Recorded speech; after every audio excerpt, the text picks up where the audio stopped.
Today we will create these wonderful wide leg, high waist pants. They consist of only 3 pieces, and once you know how to do them, you will fall in love with them. I have them in so many colors. I prefer them without pockets, but you can also sew pockets on the pants, and for this you need to check out my next video.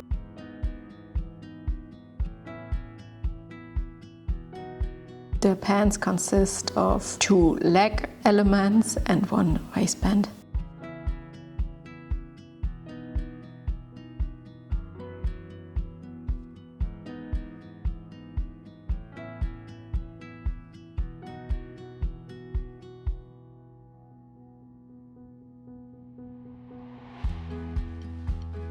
So here you see me cutting out the fabric pieces. This time I used a jacquard stuff, which is very unique and very stiff, and I like how it looks with this pattern because it looks so chic, and I can imagine myself wearing it to a wedding or a chic event.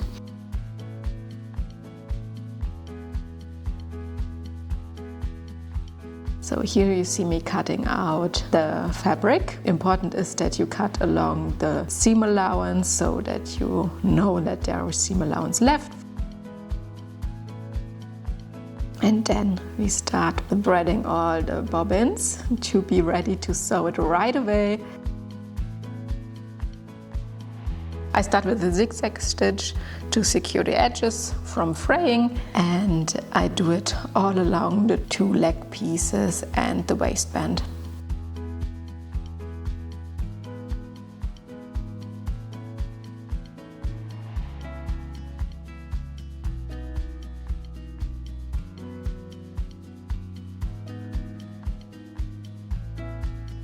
I forgot to mark where the darts go, so I had to mark them with referring to the pattern paper once again.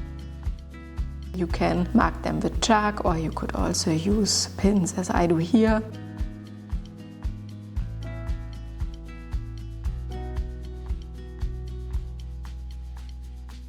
So here you see me folding the darts that are neat and secure and look nicely and even, and you can see me folding the fabric and then marking the little triangles where the darts will be.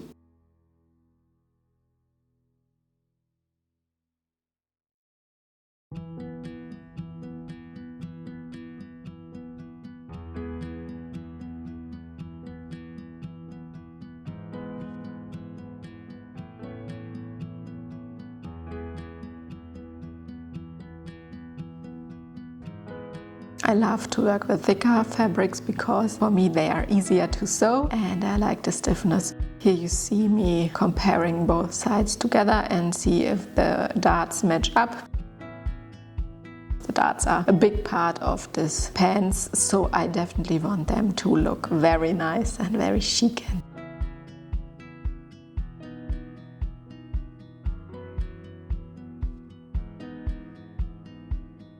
I recheck if the darts are well made and if I'm happy with them.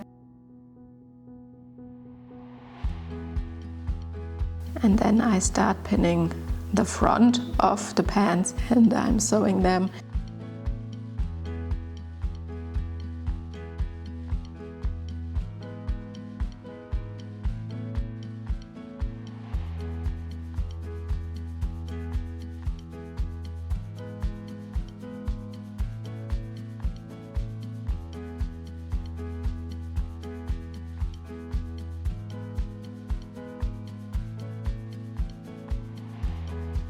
Once you've done this, you can then put in the waistband, let the right sides face each other, and then you stitch all along the edges.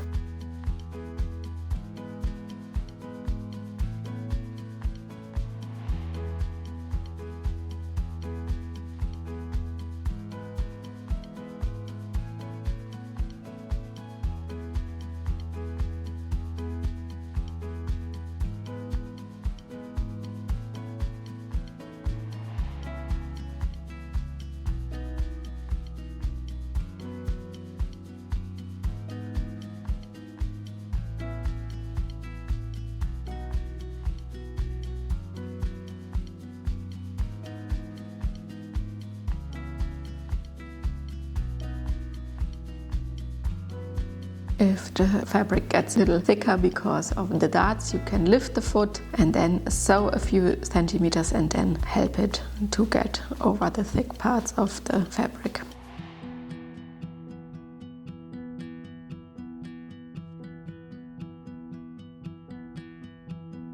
For the zipper, you have to find out which is the right side and which is the wrong side, which takes a little time. So you see me laying the zipper on the pretty side of the fabric, and then if you turn it around, it will look neatly from the outside. But I always have to think about it because it always confuses me.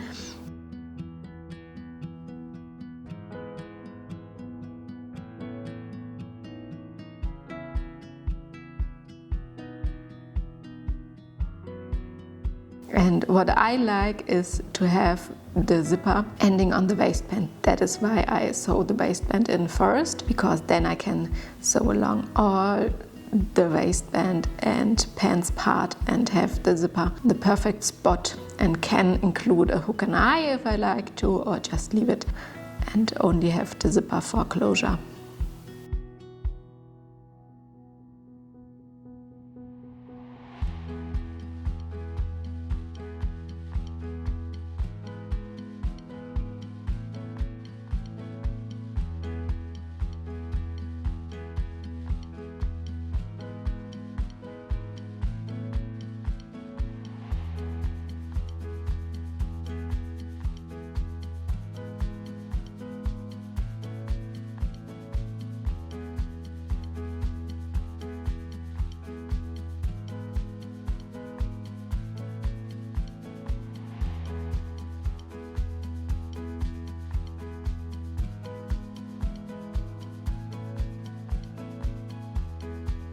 Now comes the part where you finish the front crotch part, and you see here where the zipper ends and where I start sewing the missing part of the pants.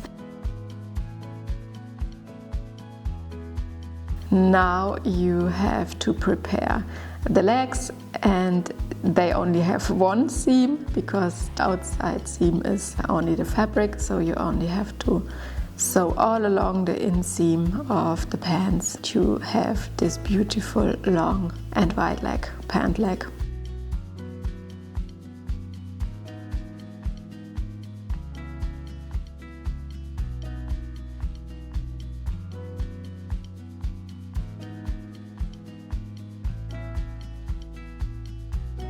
And what you do now is you start from the middle, from the crotch area. So the one leg and then the other leg.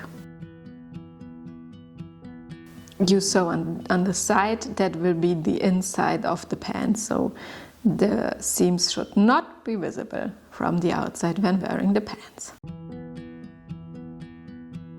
You could also top stitch the pants if necessary.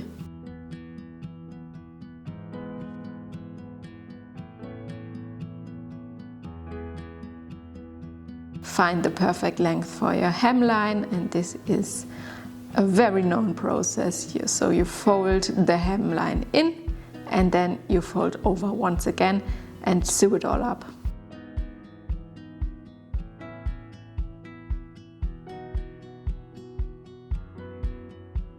The next step you do is you still have the waistband, which has the inseams being visible. So you could sew the waistband to the seam allowance that is left over in the inside of the pants, or you can do what I do, and that is hand stitching, because I love a good hand stitch at the end of my project.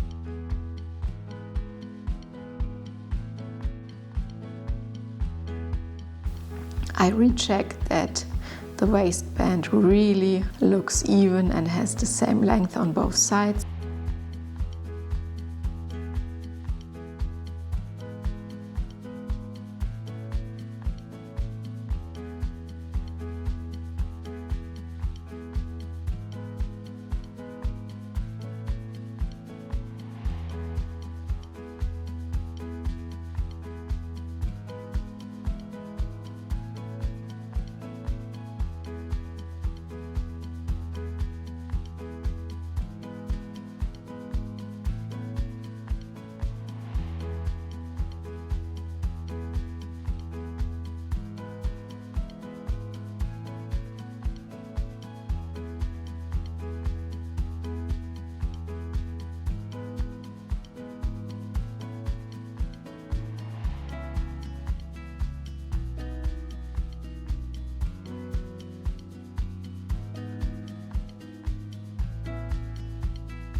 And here you can see me wearing my pants. I just love them, they look very chic. And I especially love this version of the pants because it looks very, very romantic and, yeah, sophisticated.